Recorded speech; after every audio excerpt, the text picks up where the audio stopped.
കർത്താവ് എൻ്റെ ഇടയനാകുന്നു, എനിക്കൊന്നിനും കുറവുണ്ടാകുകയില്ല എന്ന് ഇന്നത്തെ പ്രതിവചന സങ്കീർത്തനത്തിലൂടെ നാം പ്രഘോഷിക്കുന്നു. ഇടയനാകുന്ന ക്രിസ്തുവിൻ്റെ സ്നേഹം ആവോളം നുകരുവാൻ ആടുകളായ നമുക്ക് കടമയുണ്ട്. ദൈവം സ്വന്തം ജീവൻ നൽകി രക്ഷിച്ച ഇടയത്വം നമുക്കും നമ്മുടെ പ്രവർത്തന മേഖലകളിലും ഉണ്ടാകണം.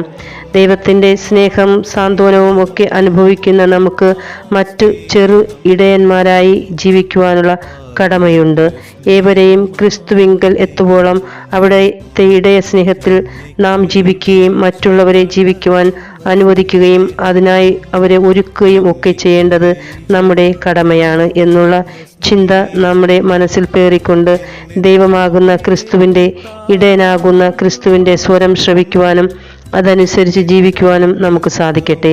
അങ്ങനെ സാധിക്കാതെ പോയ അവസരങ്ങളെ ഓർത്ത് മാപ്പ് യാചിക്കുവാനും നമുക്ക് ദൈവത്തിൻ്റെ സന്നിധിയിൽ സാധ്യതയുള്ള എല്ലാ കൂദാശകളും സ്വീകരിക്കുവാനും നമ്മെ ദൈവം അനുഗ്രഹിക്കട്ടെ എന്ന് പ്രാർത്ഥിക്കുന്നു.